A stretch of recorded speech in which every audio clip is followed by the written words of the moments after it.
स्वागत है दोस्तों आपका हमारे इस YouTube चैनल कन्फ्यूज़न 9.2.11 में। दोस्तों इस वीडियो में आज हम बात करेंगे 67th बीपीएससी सीडीपीओ के लिए जो आगामी पीटी का एग्ज़ाम होने वाला है, उसमें जो इम्पोर्टेंट जो टॉपिक है, जैसे बिहार का जीके जीएस, और इस टेस्ट में हम कवर करेंगे बिहार का जीके जीएस और करंट अफेयर्स यहाँ पे बिहार के साथ साथ राष्ट्रीय और अंतर्राष्ट्रीय स्तर का भी इसमें करंट अफेयर्स रहेगा। तो ये दो टॉपिक हम कवर कर रहे हैं और ये दो टॉपिक से, एक करंट अफेयर्स से और बिहार से, करीब मिलाकर के आपका 30 से 35 क्वेश्चन आता है। और हम कोशिश करेंगे कि उसमें से करीब करीब हमारा जो ये गेस क्वेश्चन रहेगा, इसमें से करीब करीब आपका 10 से 12 क्वेश्चन आ सकता है।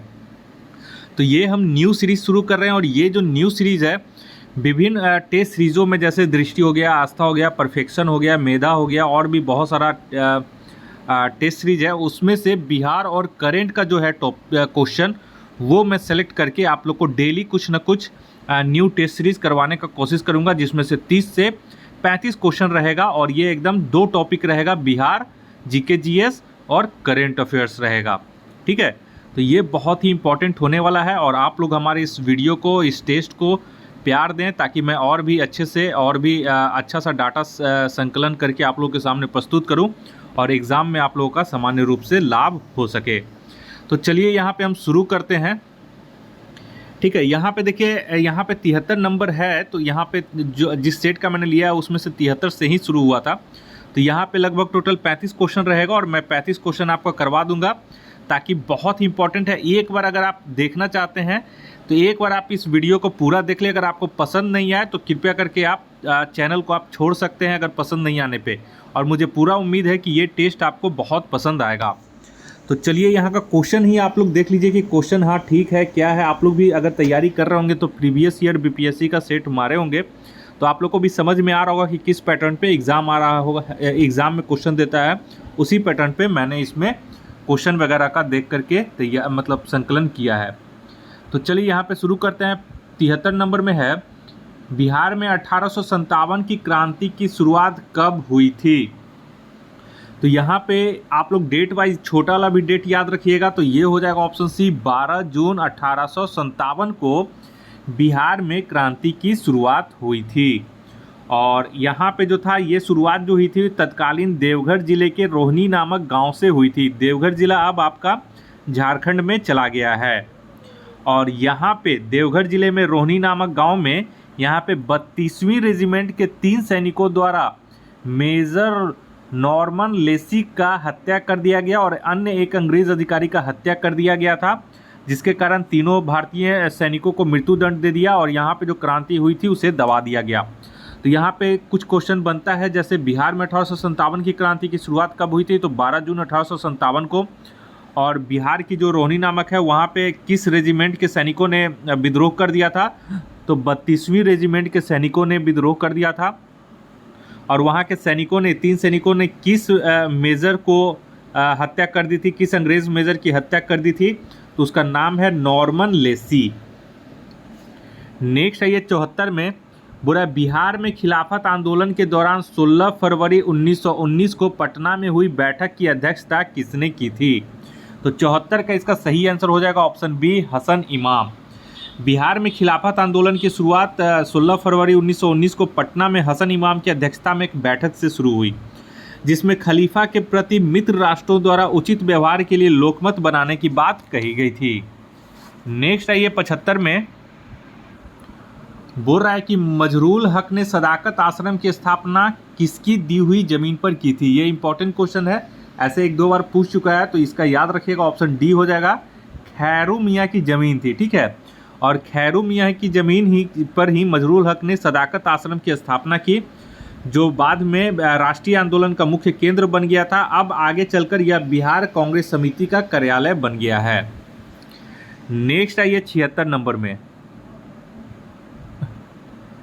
यहाँ पे देखिए 76 में बोल रहा है कि 1913 में पटना में अनुशीलन समिति की शाखा को किसने स्थापित किया था? तो इसका सही आंसर हो जाएगा ऑप्शन ए, सचिंद्र नाथ सन्याल ने। ठीक है, और इसी समिति में रेवती नाग के एक व्यक्ति थे जो भागलपुर में और एक यदुनाथ सरकार के नाम के व्यक्ति थे। इन्होंने बक्सर में युवा क्रांतिकारियों को प्रशिक्षित किया था। नेक्स्ट आइए 77 में बोल रहा है कि भारत के प्रथम राष्ट्रपति डॉक्टर राजेंद्र प्रसाद का जन्म बिहार के किस जिले में हुआ था? तो बिहार में ऑप्शन सी हो जाएगा, सिवान जिले में। और अगर स्पेसिफिक क्षेत्र पूछता है तो फिर सिवान के जीरादेई नामक गांव में हुआ था, जीरादेई नामक। और अगर पूछेगा कि डॉक्टर राजेंद्र प्रसाद का जन्म कब हुआ था तो पूरा डेट बताइए। तो इनका डॉक्टर राजेंद्र प्रसाद का जो जन्म हुआ था वो 2 दिसंबर 1884 को हुआ था। नेक्स्ट आइए 78 में बोल रहा है कौन सी नई टीम आईपीएल 2022 की हिस्सा होगी? तो आईपीएल 2022 का कौन से हिस्सा होगी? तो यहाँ पे 2 टीम है, अहमदाबाद और लखनऊ। तो ऑप्शन ई इसका हो जाएगा। तो अब बताइए कि टोटल टीम कितनी हो गई है? तो टोटल टीम अब 10 हो गई है। नेक्स्ट आइए 79 में बोल रहा है वर्ष 2024 को संयुक्त राष्ट्र द्वारा किस रूप में घोषित किया गया है?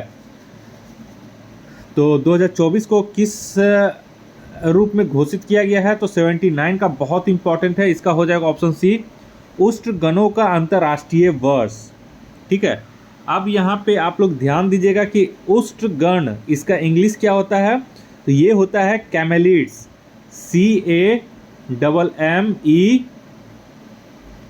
CAMELIDS। ठीक है, कैमेलिड्स।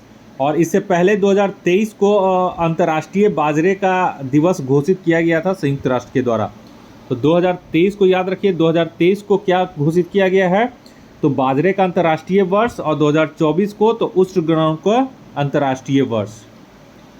80 नंबर में आइए, बुरा पूरे दुनिया में टीकाकरण सप्ताह मनाया गया। तो पूरे दुनिया में यानी कि विश्व टीकाकरण सप्ताह कब मनाया गया? तो इसका याद रख लें आप लोग, ऑप्शन सी हो जाएगा 24 से 30 अप्रैल 2021 के बीच। और यह जनरली कोविड टीकाकरण को जोड़ देते हुए ये टीकाकरण सप्ताह मनाया गया। नेक्स्ट आइए 81 नंबर में बोला रोपण फसलों पर 24वीं अंतर्राष्ट्रीय संगोष्ठी दिसंबर 2021 में किस शहर में शुरू हुई? तो इसका सही आंसर हो जाएगा ऑप्शन बी, कोच्चि में ये शुरुआत इसकी हुई। नेक्स्ट आइए 82 में बोला इतिहास में पहली बार निम्नलिखित में से किस अंतरिक्ष यान ने सूर्य के कोरोना को छुआ है? अब ये कोरोना वायरस मत समझ लीजिएगा, ये सूर्य का कोरोना होता है। ठीक है, जो किनारे किनारे उसका जो रोशनी होती है वही उसको कोरोना कहा जाता है। तो सूर्य की कोरोना को छुआ है, तो ये हो जाएगा option B, Parker Solar Probe, जो कि नासा के तरफ से भेजा गया था। और ये 28 अप्रैल 2021 को सूर्य की ऊपरी वायुमंडल कोरोना में इसको सफलतापूर्वक प्रवेश करके उड़ान भरी। नेक्स्ट आई 83 में बोला 23 से 24 नवंबर 2021 को आयोजित भारत और इंडोनेशिया के बीच 37वें संयुक्त नौसेना अभ्यास का क्या नाम है? नौसेना अभ्यास, नौसेना मतलब होता है समुद्री नौसेना। ठीक है, तो याद रखिएगा 83 बहुत इंपॉर्टेंट है। तो भारत और इंडोनेशिया के बीच 37वें संयुक्त नौसेना अभ्यास का क्या नाम है? तो इसका हो जाएगा option C, carpet. Next I 84 में अगर आप लोग को इसका पीडीएफ चाहिए तो इसका पीडीएफ मैं अपने टेलीग्राम चैनल confusion9.2.11 पे सेंड कर दूंगा। वहाँ से आप लोग पहले स्वयं से इसका क्वेश्चन आंसर कर लीजिएगा, उसके बाद आप हमारे इस वीडियो के माध्यम से आप अपना आंसर और एक्सप्लेनेशन मैच कर लीजिएगा, देख लीजिएगा और समझ लीजिएगा। 84 में है कि कौन सा देश बिटकॉइन समर्पित बॉन्ड से पहली बिटकॉइन सिटी बनाने जा रहा है? तो ये हो जाएगा ऑप्शन बी, अल सल्वाडोर। ठीक है, याद रखिएगा अल सल्वाडोर। और अल सल्वाडोर की योजना है कि $1 अरब के बिटकॉइन समर्पित बॉन्ड से जो पैसा है उसके साथ दुनिया का पहला बिटकॉइन सिटी बनाना है। नेक्स्ट आई 85 में निम्नलिखित में से किसने हाल ही में समाप्त हुए T20 पुरुष क्रिकेट वर्ल्ड कप 2021 में प्लेयर ऑफ द टूर्नामेंट का पुरस्कार जीता है? इंपॉर्टेंट है, इसको आप लोग नोट कर लीजिएगा। ऑप्शन डी हो जाएगा, डेविड वार्नर ने। और इसने पूरे इस T20 वर्ल्ड कप के पूरे टूर्नामेंट में कुल 289 रन बनाए थे। नेक्स्ट आई 86 में बोरा अक्टूबर 2021 में निम्नलिखित में से किसे भारतीय भारोत्तोलन महासंघ IWLF, ठीक है, IWLF को इंग्लिश में क्या बोलते हैं, इंडियन वेट लिफ्टिंग फेडरेशन का अध्यक्ष चुना गया है अक्टूबर 2021 में। तो इसका सही आंसर हो जाएगा ऑप्शन डी, सहदेव यादव को। नेक्स्ट आइए 87 में, बोल रहा है कि भारत का कौन सा राज्य सभी जिलों में एंटी ड्रग सेल स्थापित करेगा। तो इसका सही आंसर हो जाएगा ऑप्शन डी, महाराष्ट्र। नेक्स्ट आइए 88 में, समृद्ध कार्यक्रम, समृद्ध प्रोग्राम जो है निम्न में से किस मंत्रालय के द्वारा लॉन्च किया गया है। तो 88 का ये सही हो जाएगा ऑप्शन सी, इलेक्ट्रॉनिक्स और सूचना प्रौद्योगिकी मंत्रालय। इलेक्ट्रॉनिक्स एवं सूचना प्रौद्योगिकी मंत्रालय ने उत्पाद नवाचार, विकास व वृद्धि के लिए समृद्ध कार्यक्रम startup accelerator of mighty for product innovation development and growth यानी कि समृद्ध का शुभारंभ किया है। नेक्स्ट आइए 89 में। 89 में क्या बोल रहा है कि किसने shining Sikh youth of India नामक पुस्तक का विमोचन किया। किसने लिखा ये नहीं पूछ रहा है, किसने विमोचन किया है। तो अगर विमोचन पूछेगा तो ऑप्शन सी हो जाएगा, राजनाथ सिंह। और अगर इसके लेखक पूछेगा तो इसके लेखक जो हैं वो पंजाबी यूनिवर्सिटी पटियाला के प्रशासनिक अधिकारी डॉक्टर प्रभलीन सिंह ने लिखा है। नेक्स्ट आइए 90 नंबर में, बोल रहा है कि केंद्र सरकार ने हाल ही में किस भारतीय राजनेता के जन्म दिवस को पराक्रम दिवस के रूप में मनाने का निर्णय लिया है। तो ये हो जाएगा ऑप्शन ए, सुभाष चंद्र बोस। ठीक है, सुभाष चंद्र बोस के जन्म दिवस को केंद्र सरकार ने पराक्रम दिवस मनाने का घोषणा किया है, निर्णय ले लिया है। और ये कब मनाया जाता है, तो 23 जनवरी को ये मनाया जाता है। नेक्स्ट आइए 91 नंबर, ये भी बहुत इंपॉर्टेंट है। हाल ही में किस भारतीय महिला को संयुक्त राष्ट्र में महिला प्रवक्ता नियुक्त किया गया है। तो इसका सही आंसर हो जाएगा ऑप्शन ए, जोया अग्रवाल को।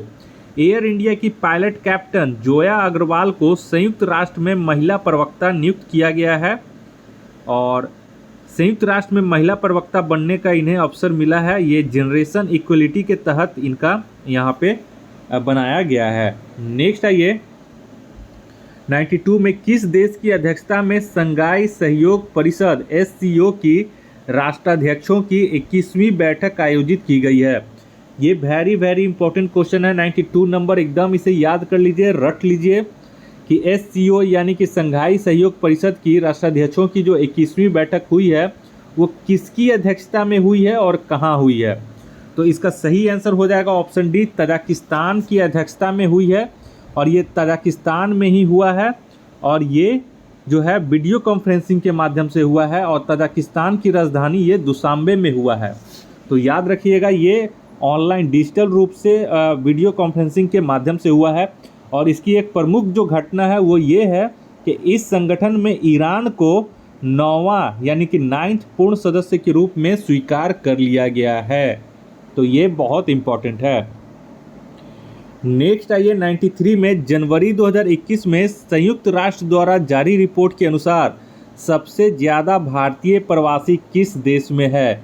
यहाँ पे संयुक्त राष्ट्र का ये रिपोर्ट जारी किया गया है जनवरी 2021 में। तो याद कर लें, सबसे ज़्यादा प्रवासी भारतीय किस देश में है, बताइए आप लोग। तो इसका सही आंसर हो जाएगा ऑप्शन सी, संयुक्त अरब अमीरात में। करीब 35 लाख के आसपास यहाँ पे भारतीय प्रवासी हैं संयुक्त अरब अमीरात में। ये पहले नंबर पे है और दूसरे नंबर पे जो है वो अमेरिका है। यहाँ पे करीब 27 लाख के आसपास प्रवासी भारतीय हैं। नेक्स्ट आइए 94 में, बोल रहा है कि भूटान ने निम्नलिखित में से किसे देश के सर्वोच्च नागरिक पुरस्कार नगदल पेलजी खोरलो से सम्मानित किया गया है।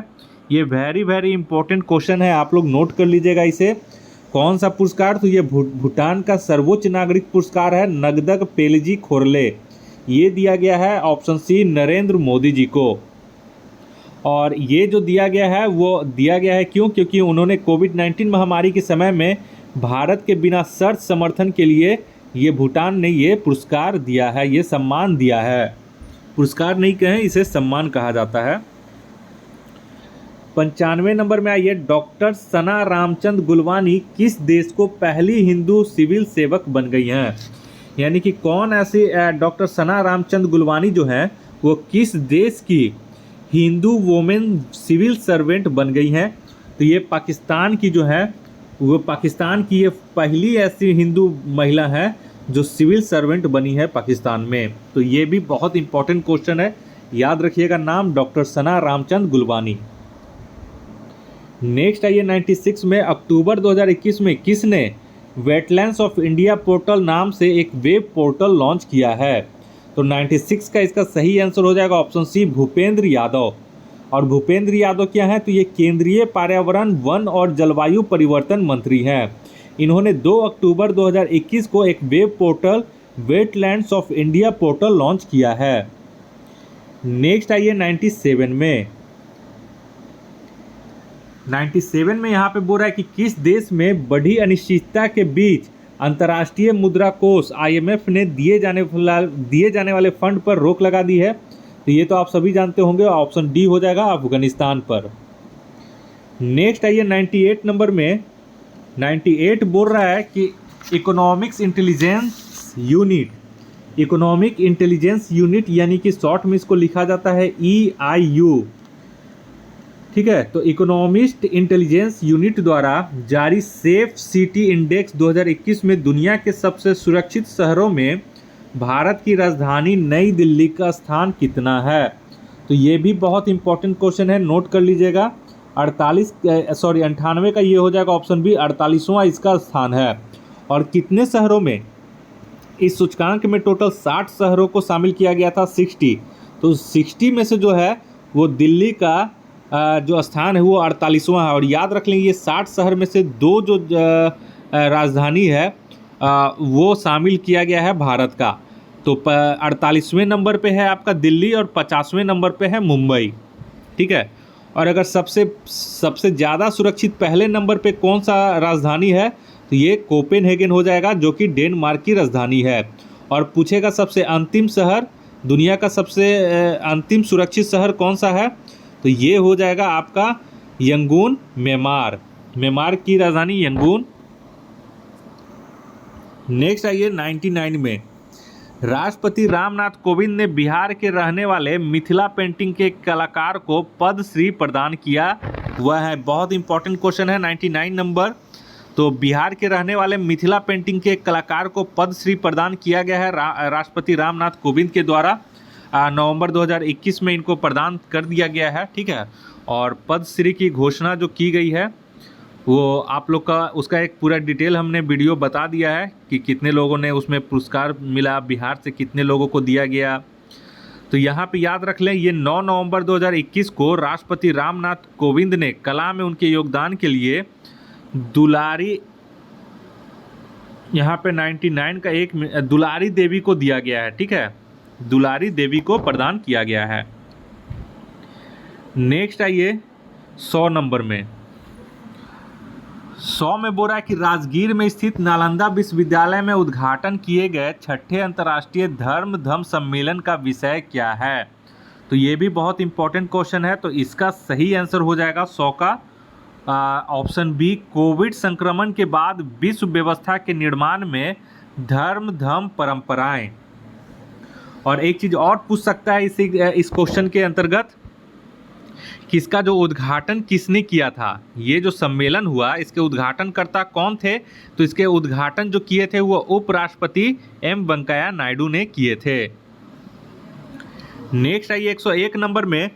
बोल रहा है कि प्रमोद भगत को नवंबर 2021 में मेजर ध्यानचंद खेल रत्न पुरस्कार से सम्मानित किया गया है। वह निम्नलिखित में से किस खेल से संबंधित है? ये भी बहुत इंपॉर्टेंट क्वेश्चन है 101 नंबर। ये जो संबंधित है ये ऑप्शन बी हो जाएगा, पैरा बैडमिंटन से ये संबंधित हैं, ठीक है। नोट कर लीजिए, पैरा बैडमिंटन से प्रमोद भगत जो हैं वो संबंधित हैं। और ये कहाँ के रहने वाले हैं? बिहार में। तो बिहार की ये वैशाली जिला से संबंधित हैं। नेक्स्ट आइए 102 नंबर में। 102 नंबर जो बोल रहा है वो बोल रहा है world justice project WJP rule of law index 2021 में भारत का रैंक क्या है? तो 102 का यहाँ पे सही हो जाएगा ऑप्शन सी, 79 रैंक है। तो world justice project rule of law index 2021 में 139 देशों में भारत का जो स्थान है वो 79 है। नेक्स्ट आइए 103 में बोल रहा है कि बिहार के निम्नलिखित में से किस जिले के पुलिस स्टेशन 2021 के लिए भारत में सर्वश्रेष्ठ प्रदर्शन करने वाले पुलिस स्टेशनों की सूची में 10वां स्थान प्राप्त हुआ है। तो 103 का ये हो जाएगा ऑप्शन सी, अरवल जिला है वो। और अरवल जिला के कौन सा पुलिस स्टेशन, तो अरवल जिले के रामपुर चौराम पुलिस स्टेशन को, पूरा नाम याद रखिएगा, रामपुर चौराम, ठीक है, रामपुर चौराम पुलिस स्टेशन को, ठीक है। 104 में आइए अब 104 बोल रहा है कि जुलाई 2021 में निम्नलिखित में से किसने स्वदेशी रूप से विकसित कम वजन fire and forget man portable anti tank guided missile MPATGM का सफलतापूर्वक परीक्षण किया है? तो ये तो आपको ऑप्शन ए हो जाएगा, DRDO के द्वारा इसे किया गया है 20 जुलाई 2021 को। नेक्स्ट आइए 105 में 105 बोल रहा है कि केंद्रीय मंत्रिमंडल ने कोकिंग कोल पर सहयोग के संबंध में भारत और किस देश के बीच एक समझौते की मंजूरी दी है? तो यहाँ पे हो जाएगा ऑप्शन सी, रूस के साथ। और जो कोकिंग कोल है उसके बारे में है कि भारत की कोकिंग कोल की लगभग 85% जो मांग है वो आयात के जरिए पूरा होता है। यानी कि कोकिंग कोल के मामले में भारत जो है वो आत्मनिर्भर नहीं है, 85% बाहर दूसरी देशों से आयात करता है भारत कोकिंग कोल। नेक्स्ट आइए 106 नंबर में बोल रहा है कि केंद्रीय बजट 2021-22 के अनुसार स्वामित्व योजना को सभी राज्यों केंद्र शासित प्रदेशों तक विस्तारित किया जाना है। यह योजना निम्नलिखित में से किससे संबंधित है? तो 106 का ये हो जाएगा ऑप्शन ए, ये संपत्ति से संबंधित है। ग्रामीण क्षेत्रों की योजना में संचार प्रौद्योगिकी के साथ गांवों और का मानचित्रण वहां पे सर्वेक्षण किया जाएगा और इसके अनुसार वहां पे जो ग्रामीण क्षेत्र हैं उनके जो संपत्ति हैं उनको एक सर्टिफिकेट दिया जाएगा स्वामित्व का, ठीक है। नेक्स्ट आइए 107 में 107 में क्या बोल रहा है? हाँ, 107 में बोल रहा है कि भारतीय कोविड-19 वैक्सीन कोविशील्ड और कोवैक्सीन को संग्रहित करने के लिए आवश्यक ताप परास निम्न में से क्या है? मतलब कहने का मतलब जो कोविड-19 के लिए जो वैक्सीन है कोविशील्ड और वैक्सीन, उसको जो जैसे एक जगह से दूसरे जगह ट्रांसपोर्ट या उसको संग्रहित यानी भंडार करने के लिए कितना टेम्परेचर के में उसको रखा जाना पड़ता है, उसका जो कोविशील्ड का जो टीका है। तो यहाँ पे हो जाएगा ऑप्शन बी, 2 से 8 डिग्री सेंटीग्रेड के मध्य इसके टीका को भंडारण किया जाता है, संग्रहित किया जाता है। नेक्स्ट आइए 108 नंबर में बोला किस राज्य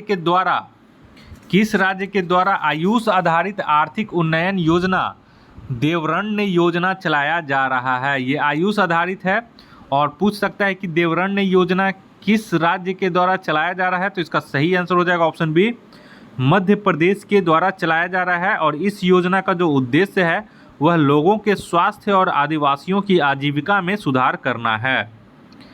नेक्स्ट आइए 109 नंबर में बोल रहा है 2021